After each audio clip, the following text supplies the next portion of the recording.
other. Disappointments. My Lord. Sermon title today would be, How Do You Handle Disappointments in Life?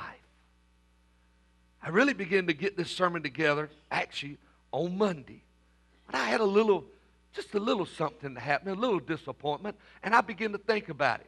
According to some of the things that you face and some of the things we'll talk about, my little disappointments, it's no more than just a little setback. But, how do you handle those disappointments? Handling disappointments can all of a sudden, if you don't handle it properly, it might just be a little setback, but it may just snowball until it's a landslide and everything's tearing down and everything's being destroyed, and then it's going to take the mighty hand of God to come down and bring victory when all you had to do is handle your disappointment in a proper manner.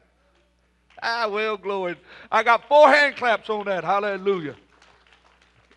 Maybe before we finish today, everybody might can agree just a little bit. I heard Dr. Merritt this morning. I encourage you to listen to him while you're getting dressed on Sunday morning. I listen to him on the computer, and I don't know how he does it, but his preaching on Sunday morning comes on sometime on Saturday evening on the computer. I don't know how you can preach on Sunday and then I can't figure all that. But nevertheless, I listened to him. And he gave a little story about a Japanese ship that was built.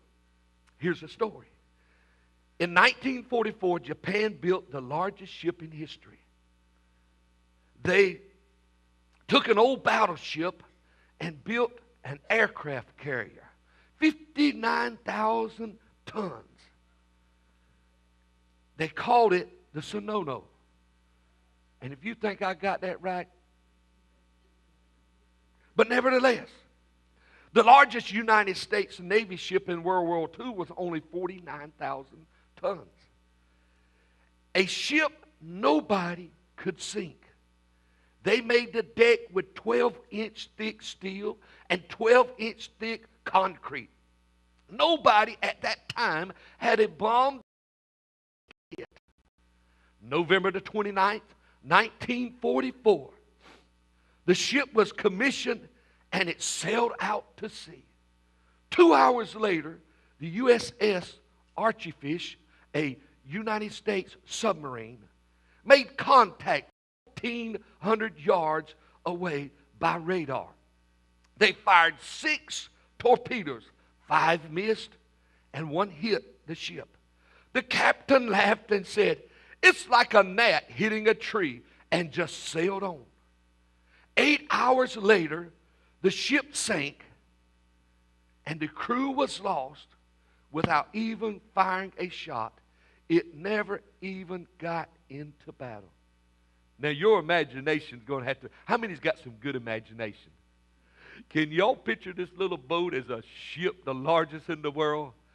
How many's got a good imagination? How many's got that good imagination?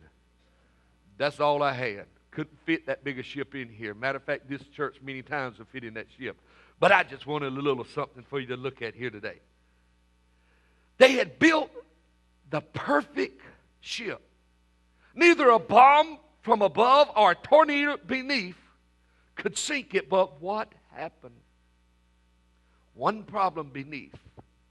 The hull of the ship, there was different compartments. And every compartment had a watertight door, and they didn't shut the door. Help us, Lord. Water filled one compartment, and then the next compartment, and then the next compartment, until it was too late. Their life was over, and they never fired a shot. The Navy has a term called the integrity was compromised. That's a term they used. Compromised integrity will cause disappointments. It will cause regret. And it will cause you to say a lot of, "I wish I had done or had not done this or that. I wish I had shut the door." How do you handle disappointments in life? Disappointment for the Japanese and defeat was this. But in their disappointment, it was a victory for the U.S. Navy. How do you handle disappointments in life? I asked Richard Lambert, John Balk, and a friend that I had visited at jail on yesterday, what is a disappointment in your life? I spoke to my wife and my daughter-in-law and maybe a couple others. This has just been rolling on me since Monday. What is a disappointment in your life? Richard Lamont said, I imagine you as a teenager. First time he'd went to jail. First time. Here he was in jail as a teenager, rebellious, drifting, probably alcoholic, probably already on some drugs. Shake yay or nay. Okay, I thought so. Yeah. And here he was. His parents was coming to visit him. It was his birthday. They were coming to bring a little money, to have something, maybe whatever they could bring to the jail at that time. But all of a sudden he saw him from the window. And then he saw him leaving. And because other visitors was there, he didn't get to see his family. And to the day, that was a hurt and that was a disappointment in life. We have a lot of disappointments in life. Sometimes there's something that you could pull up real quick like. Maybe something that's happened recently or maybe something that's happened in your earlier childhood. But we all, how many has a disappointment in your life? Yes, we do. John Balk said a couple years ago, his mom and dad got a divorce. And as a young man, that divorce hurt him and brought big disappointment in his life. Happened. Disappointment. Some disappointments in life are life-altering disappointments. Some disappointments are simply a lost opportunity, which we just seem to gnaw on you a little bit. Missed opportunities brings a lot of disappointments. Disappointments about jobs you got, jobs you lost. Maybe disappointments over promotions. Maybe disappointments over a game. Someone said, well, now, wait a minute. If you're playing a game to win, there's some disappointments over losing a game. Maybe disappointments over a marriage. Disappointments over death. A lot of major disappointments that we have. Sometimes we're waiting on things to happen. Disappointments in life. Listen, when you have a disappointment in your life, you can tell if you have a bumper sticker religion or if you have a real relationship with God. And I'm afraid many of us here today and listening have a bumper sticker religion instead of that real relationship. Say, well, Pastor, if you have a true disappointment, it will hurt you and bother you. Yes, it will. No matter what your relationship is.